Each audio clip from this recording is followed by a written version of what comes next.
I'll get started. Good evening, ladies and gentlemen. Welcome to this week's episode of Guyana's Oil and You. I'm your hostess for this evening, editor of Kaieteur News, Kiana. And tonight we will be examining a very hot topic, and that has to do with the Gas to Shore project that the People's Progressive Party administration hopes to bring on stream by 2024. Now, when this project comes in stream, it could actually cost Guyana, depending on the financial model that's taken by the government, approximately $1 billion.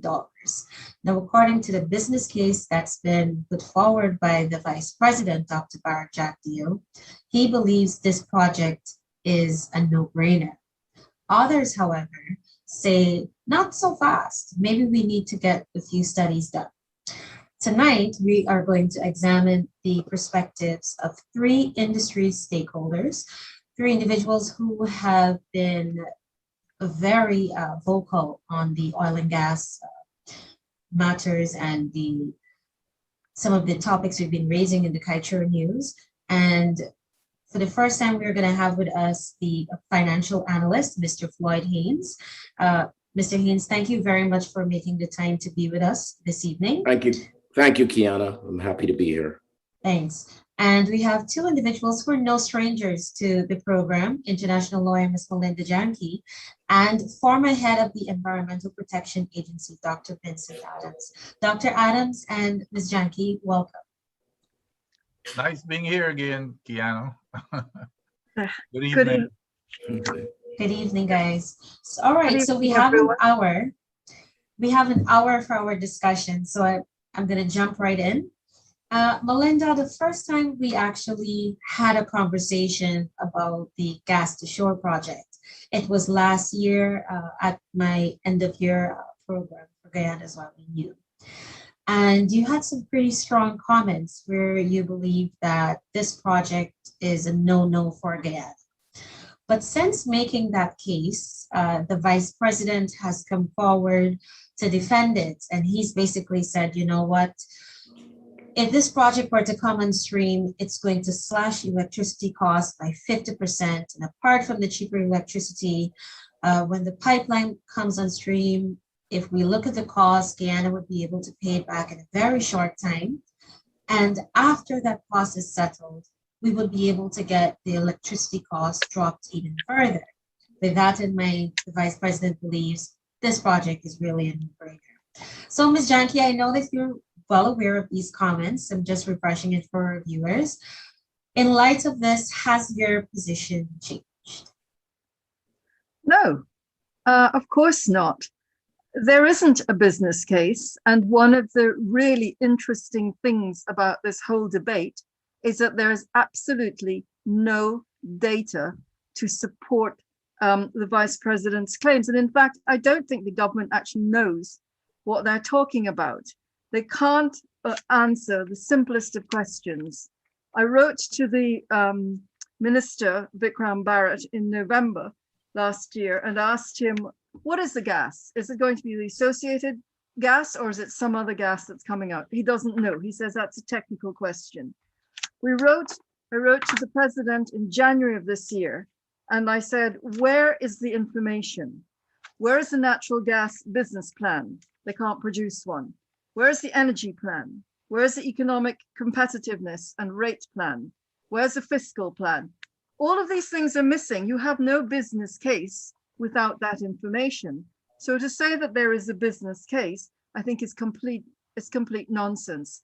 Where is the information? Where are the numbers? Where is the economic case to do this? Long before we get into the detail of technical studies, you have to say that this is actually in the interests of the country economically, and it is quite clear that it is not.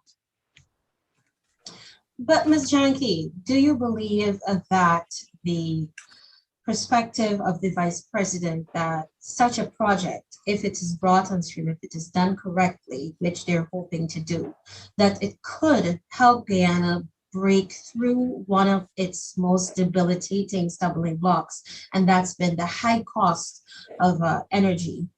Do you believe that the promise such a project may hold, it warrants us taking a look at it? Kiana, I'm a lawyer. I don't go on belief. I go on evidence. And the evidence that we have before us is that solar is the cheapest form of energy, and it's getting cheaper all of the time. Now, if the government believes that this gas project is such a good thing, then they need to pick up the phone and call the IMF, because the IMF is advising countries to move away from gas. The IMF is saying that there is a transition away from fossil fuels, and countries that are not moving away from gas will actually suffer economically. If the government thinks that gas is such a good idea, let them pick up the phone and call Joseph Stiglitz and Nicholas Stern, two former World Bank economists, who said on the 4th of May last year, they published a report, and they said that if you want to stimulate your economy, you spend money on renewable energy, not fossil fuels, because its renewable energy is attractive in both the short and the long run, because it will give you more jobs and boost your GDP. In other words, you get higher GDP growth with renewable energy than with oil and gas. They said you get more jobs with renewables than with oil and gas. And then they said, kickstarting the green innovation machine, by which they mean investing in renewables, not fossil fuels, kickstarting that green innovation machine drives an efficient, innovative, and productive economy with spillover into the wider economy. In other words, if you base your economy on renewable energy, you get a bigger, better, stronger economy than if you base it on oil and gas, which is a declining sector. So by all means, if the government wants to say that gas is going to give us cheap electricity, produce the evidence, produce the numbers, produce the figures, produce economic analysis, go back to the IMF and tell them that they're wrong, go back to the World Bank economists and tell them that they're wrong, go back to the global energy market, which is transitioning away from fossil fuels, and tell them that they're wrong. And incidentally, call up the Spanish government and tell them that they're wrong, because they're trying to sell their gas assets and they can't find a buyer. All right, Ms. Janki, thank you for your comment. Mr. Haynes, I'll turn the floor over to you, because I know that you would have spoken about the financial aspect of the entire gas to shore project, and the fact that you do believe that if this project is done correctly, Guyana can see a lot of benefits from it. What's your take listening to the comments of Ms. Janki? Thanks again, Kiana. I have no doubt that Melinda is making some valid points. I look at it from a pure financial analysis. This is what we call capital investment of a long-term asset. And as a financial analyst, there are certain parameters we look for when we contemplate a long-term investment in a long-term asset. You look at things like net present value, you look at internal rate of return, those types of things. But without boring the audience with the financial details, what I did is a simple net present value analysis. And the way that works is this way. You take the anticipated initial cost of the investment, which is somewhere between 800 million to $1 billion. You then look at the expected benefits. You quantify the expected future benefits, and you discount those benefits to present value. So you could compare today's dollars with today's dollars. Because those benefits are happening in the future, you can't compare them in future value. So you discount it. It's called a net present value analysis.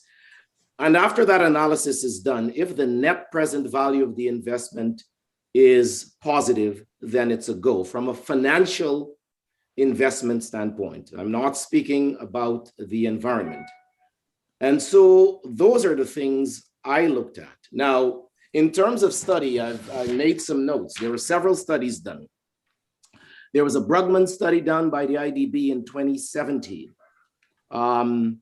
That was followed by a desk study from Ministry of Natural Resources, again in 17. In 2018, the IDB updated that study. They did an overall feasibility study of Guyana's offshore natural gas pipeline. and related electricity infrastructure.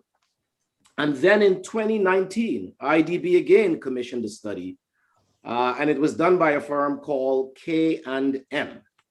K&M has a 232-page report that was submitted in June of 2019. So these are the numbers that I looked at, along with numbers from GPL, which represents our current burn rate and electricity cost. Now, I'm not an environmentalist, but let me just quote a couple of things. On page 17 of that 230-page report from KNS, item 2.2.6, emissions reduction and climate benefits. This is not Haynes speaking. This is not the government speaking. This is K&M. It says there will be a reduction in greenhouse gas emissions, GHG, from power generation due to the comparatively lower carbon content of natural gas.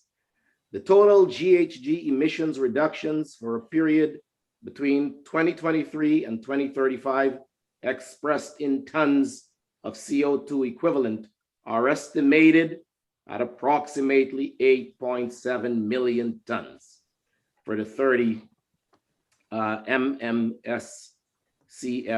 gas scenario. So that's a quote, direct quote from them. Further down, it says the economic benefit due to the reduction in emissions for a period between 2023 and 2035 is estimated, depending on the technology and the available gas quantities, it is estimated to be between US 150 and 230 million. And that is just the economic benefit. It's not the direct cost reduction. And again, these aren't my numbers. I am an analyst, and I am not part of the study. I'm willing to accept Melinda's criticisms, but there has been some studies done. I also know there are studies currently being underway. There's geotechnical, geophysical, and environmental studies that are being done as we speak. The public has a right to see those numbers and should ask for them. I'll also quote another Forbes magazine article. Again, these aren't my quote. A power plant plan for the site will ultimately generate electricity fueled by natural gas. Interestingly, in Guyana, the gas will lower emissions as it does in the US and China, but not by replacing coal. Instead, it will displace power plants fueled by oil. And again, I am not an oil expert. I defer to Vince and Melinda. I am a financial analyst. And what we do, we take assumptions and then we run models. And to accommodate for errors in those assumptions, we run what is called a sensitivity analysis, which says, okay, if the costs go up, it goes sideways, down, here's what it would look like. And so it is based on that kind of thing that I can justify the financial and economic analysis. But again, I'm prepared to listen to Vince and Melinda, and in fact, defer to them in terms of actual oil and gas. I am not an ONG expert, and I'm not an environmentalist. Wanted that to be very clear. Mr. Haynes, based on your comment there, for you, a financial case has been made out for this project. Do you believe that with the right studies, somehow a balance can be struck between the concerns, addressing the concerns of environmentalists and addressing the concerns of those who are interested in understanding the feasibility, the depth and scope of the feasibility of this project? Do you think that we can reach some sort of compromise? Oh, absolutely. That's what it's all about. I think there has to be a dialogue, right? Listen, we're all stakeholders in the process, and we have a right to information, and we have a right to question the information. And therefore, we should have that dialogue. I asked there are a couple of questions I asked in looking at these numbers, and I'll give you the responses that I got. I asked the question, was renewable considered? because this is something we do. In financial analysis, again, there's something called opportunity cost. And we look at what could be done for that money alternatively. And it was said that it was considered, but because of the capital cost of renewables and the rapid increase in demand for energy, it was felt that we could not get there soon enough. However, going forward, first of all, it's not a binary either or. It is sort of both and. And so I think going forward, the plan is to have natural gas as well as solar and hydro. At least that is my understanding. But again, I defer to the environmentalists on the panel who are better knowledgeable about oil and the oil industry than I am. I hope we haven't lost Dr. Adams. Dr. Adams, are you still with us? I noticed that his video. Yeah, I'm here. Okay, perfect. Because I'd like to bring you in here. And this is a very interesting point that I really wanted to get to, and that has to do with the looking at the benefits, the pros and cons of renewables. Now, the government has said that it is going towards renewables, not just gas to shore, but it will be bringing a mile on board again. It will be going forward with some solar projects, and it will be doing a bit of wind. So considering all of this, do you think the time has come for us to do a holistic study of getting this sort of matrix correct? And Dr. Adams, I know that you're a big advocate of the environment. What is your take where this is concerned? Because, you know, the dilemma that faces us in Guyana is with the oil exploration that's going on, we are finding a lot of gas. So it is either we find ways of re-injecting all of it, or we make use of it by bringing it to shore to cut down the cost of electricity, as is the government's desire, or we flare, which is what we said we're totally against. So you have this option where there's all of this resource on one hand, and then the government's desire to also move ahead with projects that are backed by solar and hydro and wind.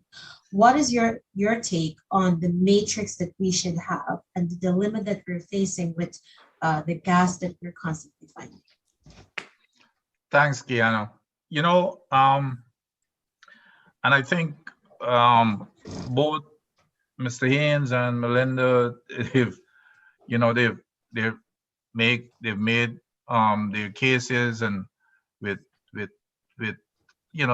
lots of justification. Now, I as a project type of a person and someone who've had to for a lot of my life had to look at these type of projects in terms of from conception to implementing, etc.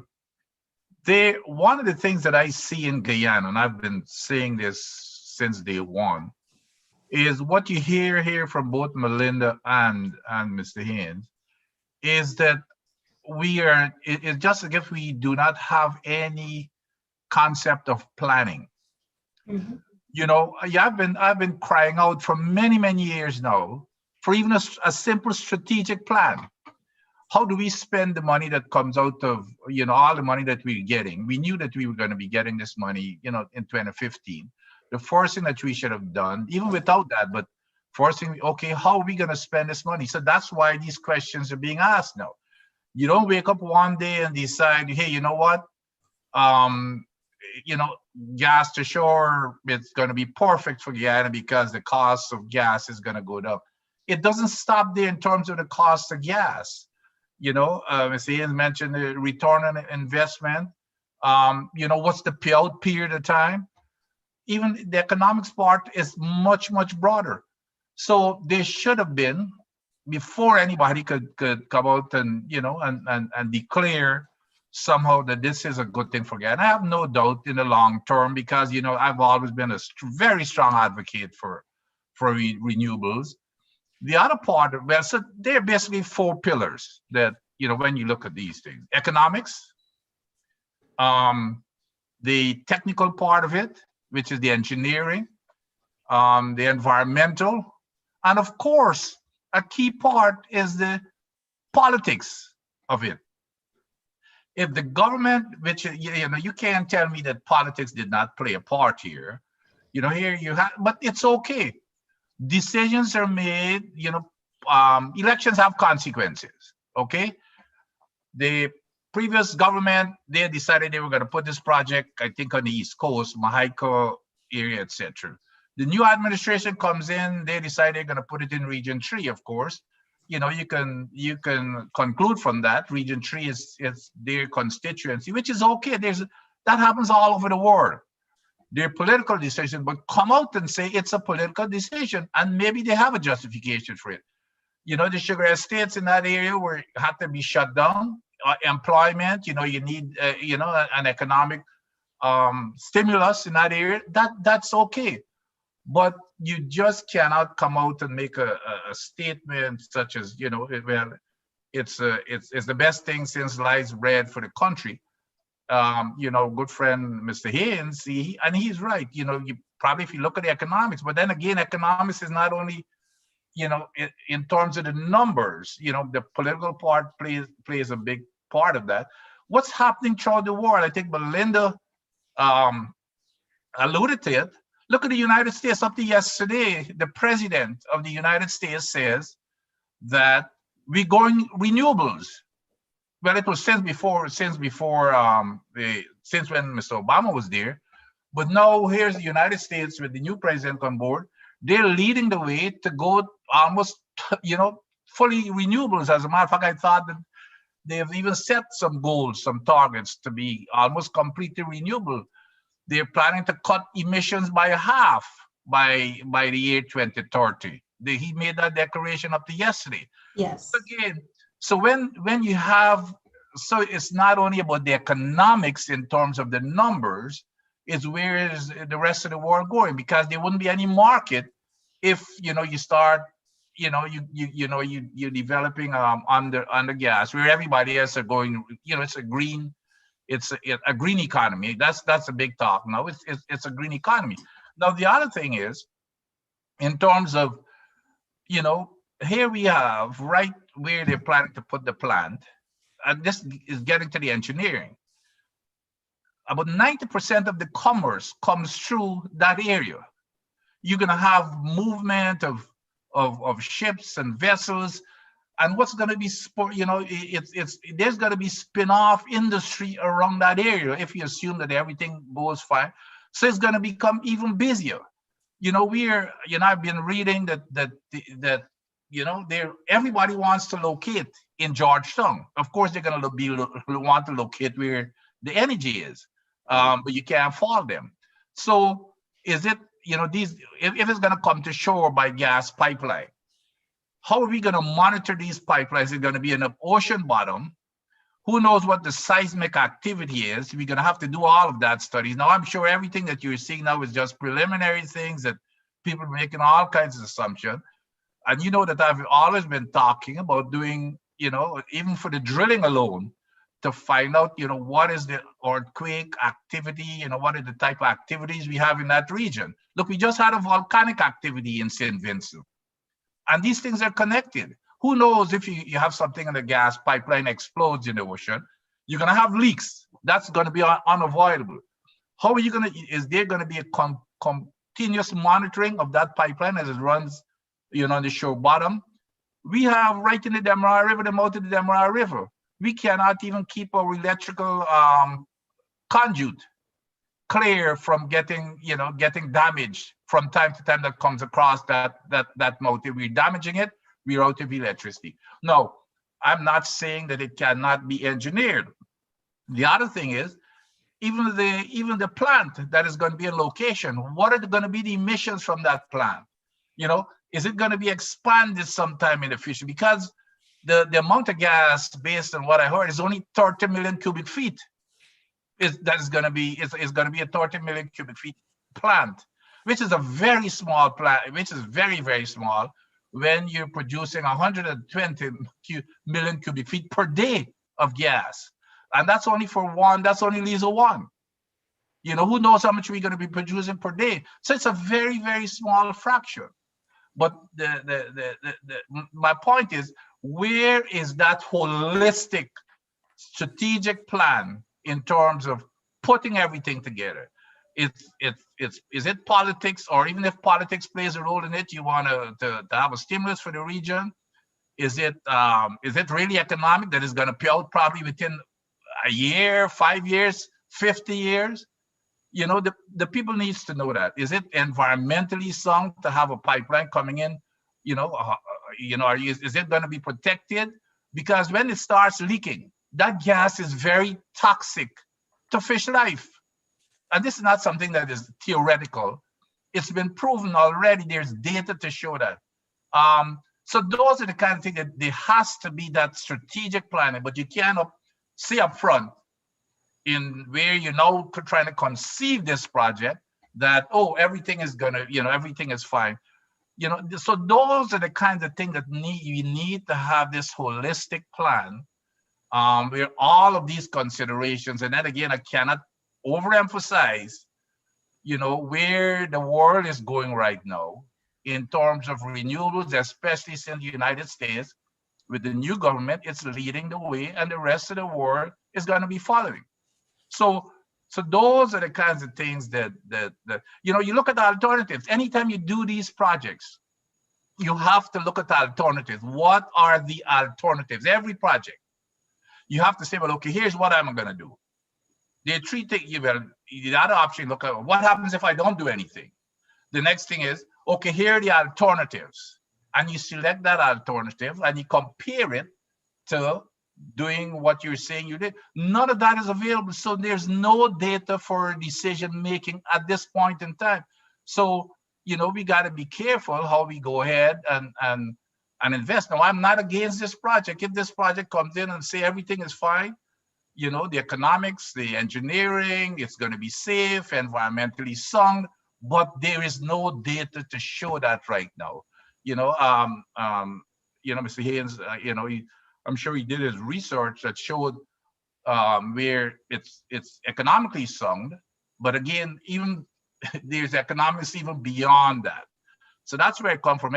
That's all I'm asking, or we all should be asking for. Where is the data, the numbers, and everything else to say that this project is as good as it's being claimed? That, like I said before, I'm a renewable type of person.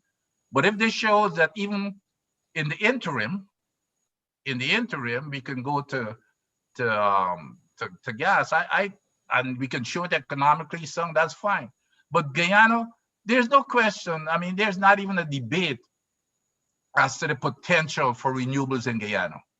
And it's not only solar. We are the envy of the world. We've got solar throughout the year. We've got all types of water resources. Guyana is called the land of many waters. We've got waterfalls, and it doesn't even have to be flooding a river, which is an environmental impact.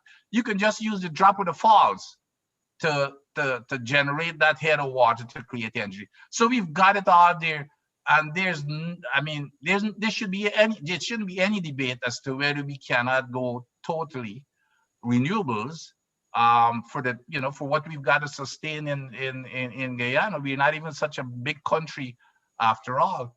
But so that's where is the plan? Where is that plan? But Dr. Adams, I'd like to jump in here. So what you're saying is, given how blessed we are in terms of our renewable resources, there's no question in your mind that Guyana should not be looking to head in this direction instead of where gas is concerned, and especially when you look at the global perspectives of where the U.S. is actually planning to head, maybe that's where we should be thinking.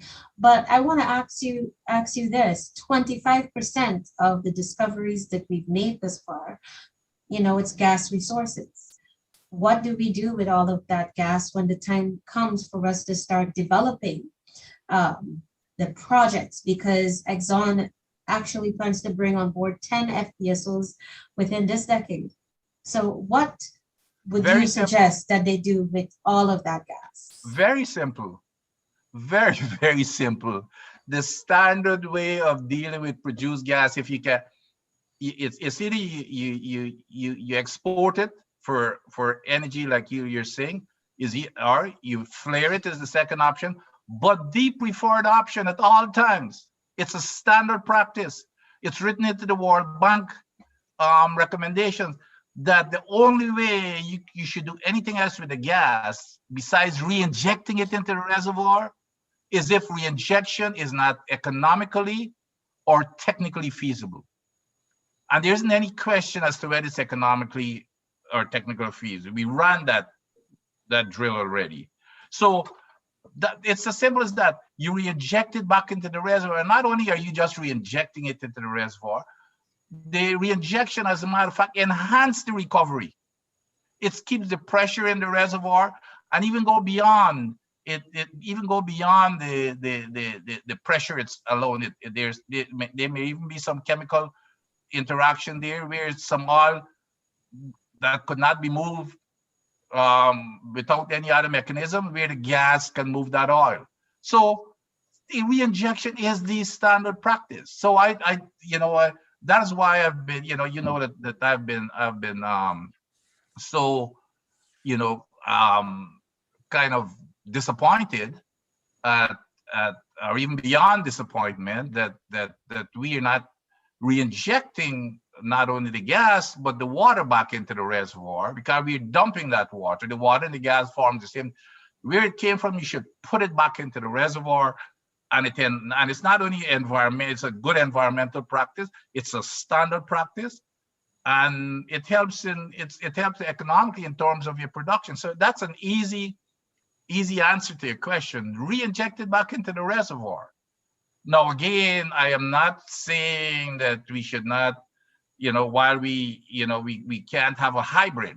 However, again, we've got to show why and justify it compared to other alternatives.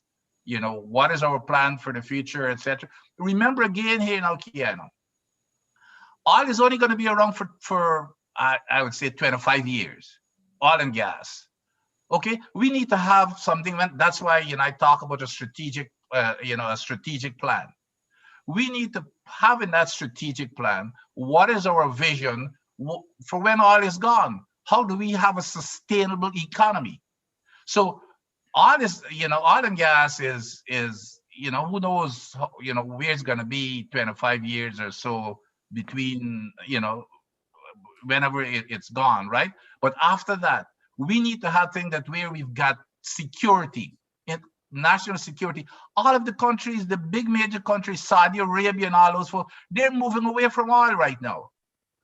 They're putting in, other things to boost their economy when oil is gone, because they can see where the future is. So we cannot put our eggs in this basket maybe for today, but we need to be taking the revenues. We need to be taking the opportunity from the generation of this revenue to put that into a strategic plan as how are we planning on spending that for when oil is gone, where we have a sustainable economy forever. And that's the strategic plan that we do not have, that is so critical. And it's basic because, and why I say this is basic and why I'm kind of disappointed sometimes and I get kind of, emotional. This here is what we do when I work for the US government. When we submit our budget to Congress every year, we have to have that strategic plan to show how, if we are asking for funding for next year, the first question they ask, how does that fit into your long-term strategic plan? How does it fit in? But what we're doing budgets in a vacuum. Well, I need this amount of money for next year. You have to show what your vision is and how it fits into it. So it's a basic concept and a practice that we're not adopting, Thank you very much for that, Dr. Adams. And I'd like to pivot off that and ask Mr. Haynes, your thoughts listening to what was said by Dr. Adams about while we may consider the economics of this project, we still cannot look at it, to use Dr. Adams' word, in a vacuum, that we still need to consider it alongside alternatives and also to consider where the world is going. What are your thoughts on that? Oh, I don't think there's any discrepancy between what Dr. Adams said and what I said. I totally agree. In fact, I opened my presentation by saying that I am looking at one slice of it. I'm a financial analyst. I looked at the numbers, and even my numbers are based on assumptions made by experts. I am not an expert. I look at and when I look at those numbers, they make sense to me. Now, I am all for the idea that we just, not we, but that the government just wake up, roll over on the other side and say, let's do it. It's a little misleading, right? And I don't have a horse in the race. But the idea that a group of guys got together in a back room and hatched a plan and say, let's do it, it's not entirely, it's misrepresenting. There are studies. I just pointed to a 230-page study that was done when Vince was in government. Dr. Adams, pardon. No, Vince is not. Vince is good. Vince is good. Yeah, I figure,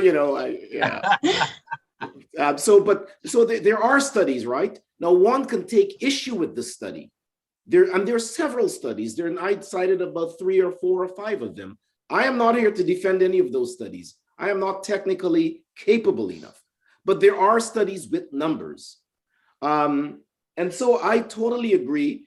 And I also said that in doing your analysis, we do what is called opportunity cost. And that is looking at the alternative, okay? Which is exactly what Vince is saying. Of course, we have to look at the alternative. Yes. What if we didn't do anything? What if we did all the way renewables? What if we did a hybrid? All of those things have to be done. And this is where I think we as Guyanese, we tend to fall down.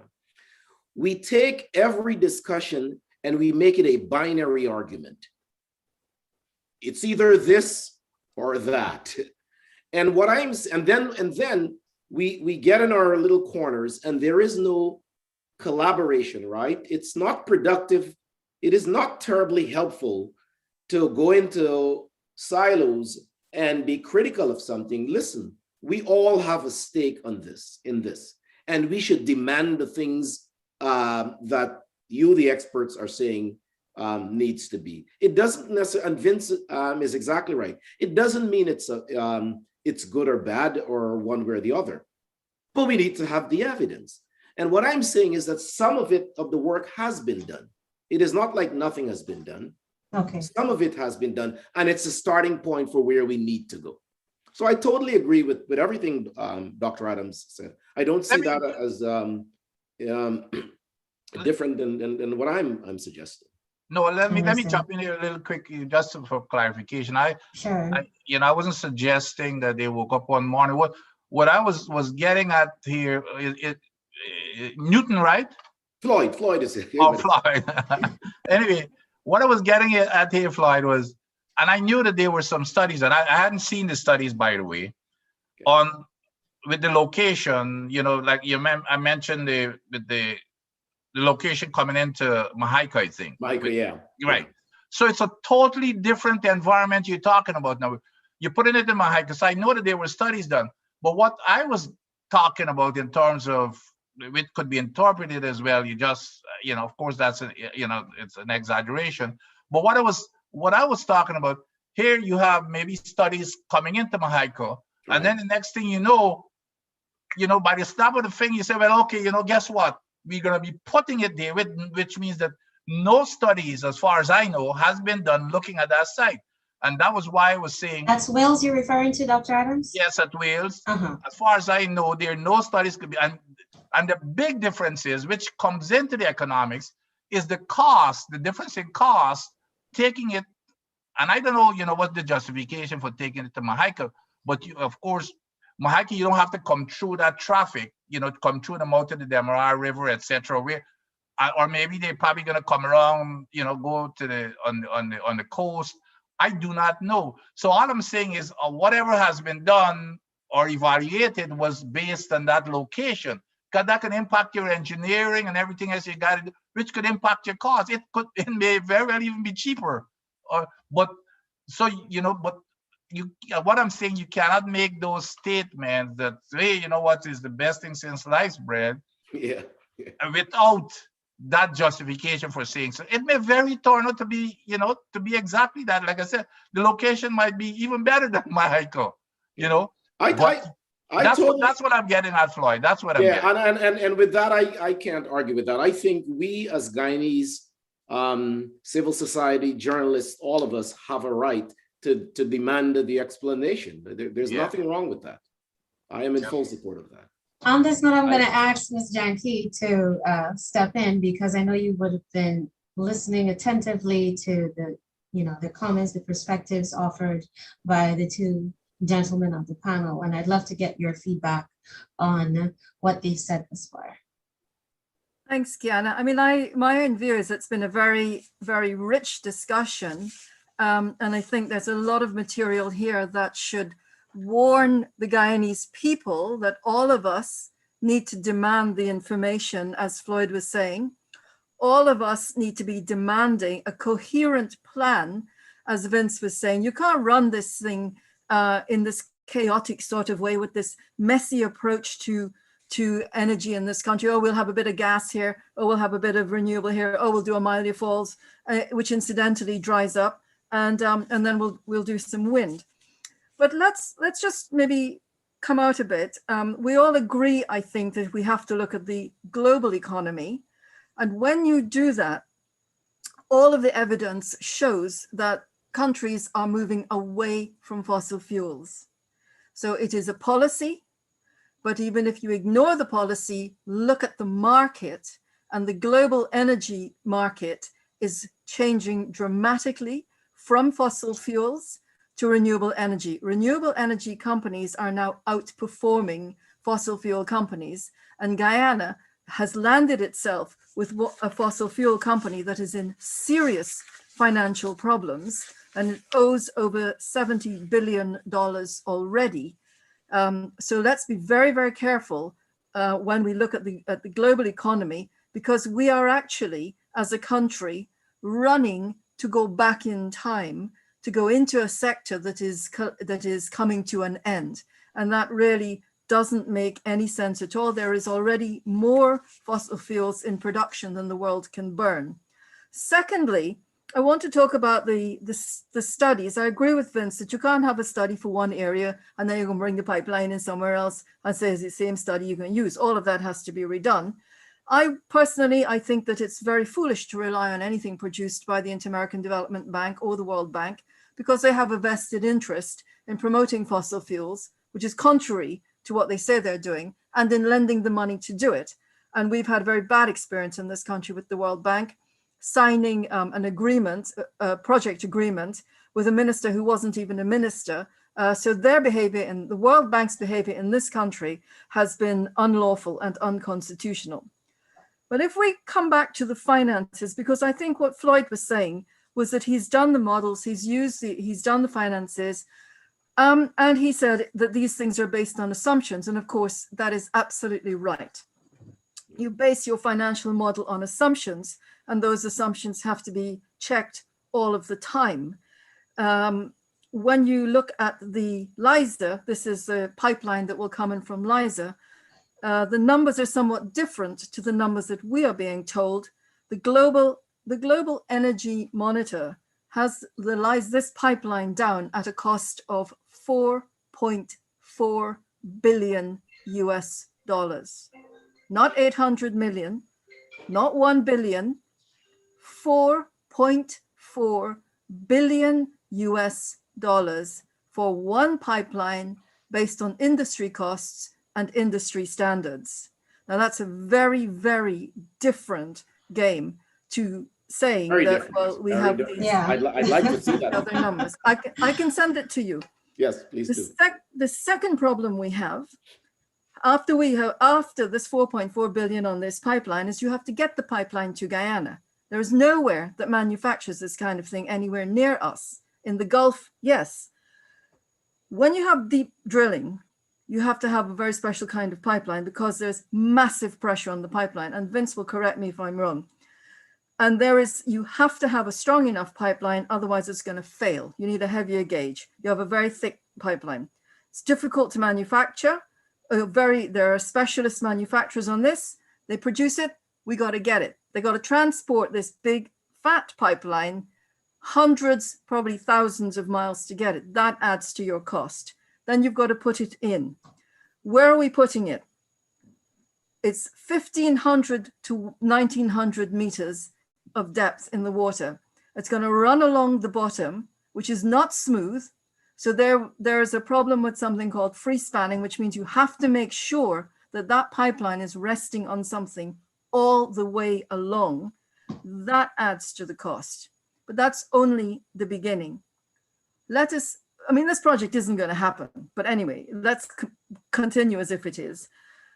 You then bring it on shore. There is a whole set of gas infrastructure that then has to be built to get that gas and to get it into the houses in Guyana. Now, the World Bank produced a report. I know I said I don't rely on the World Bank, but I happen to like this report. So I will cite this one. The World Bank did a study, and they said that there's little or no market for gas in Guyana. So we have to get over that problem. So you've got all these problems with the finances, $4.4 billion for the pipeline, according to the Global Energy Monitor. Not my numbers. I'm going to do like Floyd now and say, not my numbers. I'm just the analyst. Then we come to the dangers which Vince mentioned. Methane is a very potent greenhouse gas. When people tell you gas is cheap, no. Gas is not cheap. Gas costs the earth. That's why we have a climate emergency. Now we want to do this. What is the experience of infrastructure projects in this country? Think of Skeldon Sugar. Think of the Amelia Falls. Think of all the different projects. See, Chadi Jagan International Airport. Think of all the projects that go on in this country and where we end up at the end of all of that. Now, I just want to take issue here with the idea that gas is somehow going to help reduce the emissions, because of course it's not. You don't compare heavy fuel oil with gas. You say, what are the energy requirements of the people and the businesses of Guyana? And then what is the best way to provide that energy? We already took that decision, incidentally. In 2015, we sent in our national determined contribution to the Paris Agreement, and we said that we would go 100% renewable. The Guyana Green State Development Plan, which was done sometime after that with the vision for 2040, also says that we're going renewable, and points out that you need significant investment for natural gas. In fact, it's the development agencies that are pushing this vision, that are pushing gas, not people in Guyana. Vision 2040 development objective is that 100% renewable energy, and that is perfectly doable in a country that is blessed with the resources that Vince mentioned: endless sunshine, rivers, wind. And I think one of the issues here is to move away from this idea of a big infrastructure project and free up so that we can have cheap to free energy in this country, because once you put in the infrastructure, you don't have to pay for it. And freedom, energy freedom. Let people put up their own solar, deregulate and just maintain the standards, and let us have renewable energy across the country rather than going backwards to fossil fuels. The last two things I want to say, coming back to Vince's point about re-injecting that gas, ESSO is already supposed to re-inject that gas. Yes, so of the three options, re-injection is the one that they are supposed to do according to the agreement. Re-injection is the one that they said that they would do in their environmental impact assessment, and they got the environmental permit on the basis that they would re-inject the gas. So I think it is very worrying when a government says, oh, we want to sue them because they're not producing enough. And then we see that production has gone up, rather than saying your contractual obligation and your legal obligation is to re-inject that gas, and we will shut you down if you don't re-inject that gas.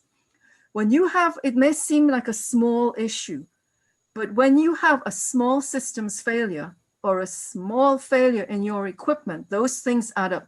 BP Macondo's well blew out, not because someone made an enormous mistake, but because of a series of small failures. And that is what is so dangerous about deep water drilling. And that is why that production should be stopped now or put back to a safe level. The most important thing is not Guyana's economy, but the safety, the health, the well-being of the Guyanese people and the environment. And that is being jeopardized every single moment that we are allowing a dangerous operation offshore. Macondo well blowout cost 68 billion. Where on earth is that money going to come from if, God forbid, there is a well blowout out there? So I think while it's interesting to talk about a gas project that is never going to happen, we also need to think very, very carefully about the danger that is 120 miles offshore that threatens Guyana and the entire Caribbean. We don't have a right to do this to our brothers and sisters in the Caribbean. So I just want to close off by saying that this is a fantasy project. It's not going to happen, and the numbers are not there to justify it from happening. But people really need to wake up to the actual danger of what's going on 120 miles offshore. Thank you very much for your comments, Ms. Janki. Unfortunately, we've come down to the last 2 minutes of our program. It's a shame that I have to close up our discussion because, you know, it's really interesting, the comments, that the diversity of the perspectives that we have here on the gas to shore project and just the oil industry as a whole. But what I'd like to ask of each of you is that, in honor of the fact that today is Earth Day, I would ask that you just use your few minutes, I'll allot at least 2 minutes per panelist, to just give us your concluding thoughts on Earth Day and the performance this far on ExxonMobil, what more you want to see done on the part of the government to protect our environment as we pursue our oil aspirations. I'll start off with Dr. Adams. You know, I probably need, rather than 2 minutes, I probably need 2 hours. Because, you know, and Melinda is quite familiar, I'm sure Floyd has been reading these, in terms of the trust, and Melinda touched on it. How do we trust even information that we get from Exxon?